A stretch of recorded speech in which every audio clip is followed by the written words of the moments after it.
Assalamualaikum warahmatullahi wabarakatuh. Perkenalkan, nama aku Ratu Amanda Gusrianti.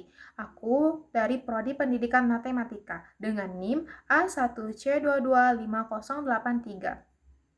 Kali ini aku akan membahas tentang kasus yang melanggar sila kedua, yaitu kasus tentang diskriminasi yang terjadi di sekolah, yaitu seorang guru yang melakukan diskriminasi terhadap siswanya.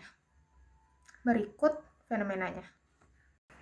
Sekolah, tempat di mana mimpi dan cita-cita seharusnya ditanam dan dirawat dengan penuh kasih.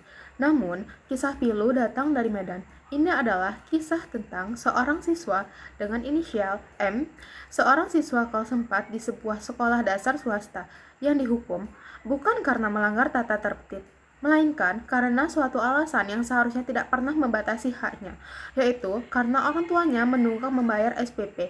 Ayah dari M adalah seorang tukang bangunan dengan tunggakan sebesar 60.000 per bulan selama 3 bulan.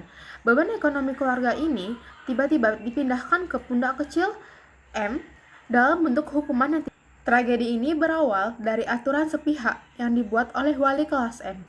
Aturan itu menyebutkan, siswa yang belum mengambil rapor karena terkendala tunggakan tidak boleh mengikuti kegiatan belajar mengajar secara normal. Akibatnya, selama 3 hari, mulai dari Rabu 8 Januari hingga hari-hari berikutnya, M harus menjalani hukuman yang menyayat hati.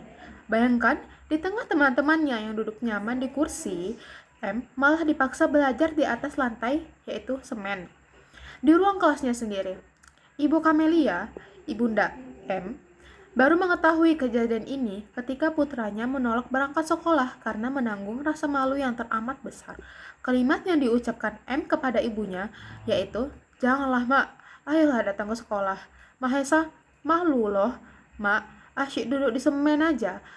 Dari pertama masuk, keresahan seorang ibu dan keputusan seorang anak, semuanya hanya karena nominal uang sekolah. Kasus ini lebih dari sekedar urusan administrasi sekolah. Hukuman ini jelas melanggar hak anak yang dijamin Undang-Undang Perlindungan Anak. Namun, yang paling dalam, tindakan diskriminatif ini melenceng jauh dari nilai luhur bangsa kita, yaitu Pancasila. Di sila kedua, yang bunyinya kemanusiaan yang adil dan beradab, memaksa seorang anak duduk di lantai, mengumumkan kelemahan ekonomi keluarga, dan menanggung rasa malu di depan teman-temannya. Dan pastinya itu psikis anak tersebut akan terganggu. Itu adalah tindakan yang sama sekali tidak beradab dan tidak terpuji. Ini merendahkan martabat M sebagai manusia dan menodai prinsip keadilan yang seharusnya menjadi nafas pendidikan di Indonesia. Mirisnya, kepala sekolah telah mengakui bahwa aturan duduk di lantai itu bukanlah aturan resmi sekolah, melainkan miskomunikasi dari wali kelas. Meskipun pihak sekolah lain telah meminta maaf, wali kelas yang bersangkutan dilaporkan tetap bersikap keras dan tidak menunjukkan itikat baik untuk meminta maaf kepada Ibu Kamelia, bahkan setelah sang ibu syok hingga pingsan. Walaupun sekolah boleh melakukan pemungutan biaya kepada orang tua, namun tidak boleh dilakukan terhadap peserta didik yang tidak mampu secara ekonomi. Dalam kasus ini, siswa adalah penerima program Indonesia Pintar yang dananya belum cair. Oleh karena itu, sekolah harus memberi kelonggaran waktu dan mencari solusi yang tidak merugikan sekolah maupun peserta didik. Yang terpenting, apapun kendala dalam pemungutan biaya, tidak boleh berdampak langsung kepada siswa dalam bentuk diskriminasi atau sanksi. Kasus M ini menuntut kita semua untuk bergerak, tanggung jawab untuk menghentikan diskriminasi di sekolah tidak bisa hanya dibebankan pada satu pihak. Seharusnya pemerintah dan dinas itu melakukan pengawasan ketat di semua tingkatan sekolah. Dinas pendidikan itu harus menjatuhkan sanksi yang tegas dan terukur pada pendidik yang melanggar etika kemanusiaan. Selain itu, mereka harus memastikan mekanisme bantuan pendidikan seperti dana BOS berfungsi optimal agar anak-anak dari keluarga kurang mampu tidak kehilangan haknya. Sekolah dan yayasan harus segera menerapkan standar operasional prosedur anti-diskriminasi. Masalah keuangan harus diselesaikan langsung dengan orang tua melalui jalur musyawarah yang bermartabat, bukan dijadikan alat untuk menghukum siswa.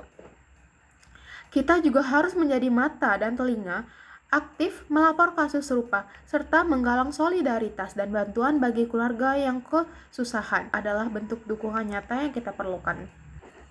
Kasus M di Medan adalah peringatan bagi kita. Kita menuntut akuntabilitas penuh dan jaminan bahwa insiden ini tidak akan terulang lagi di Indonesia.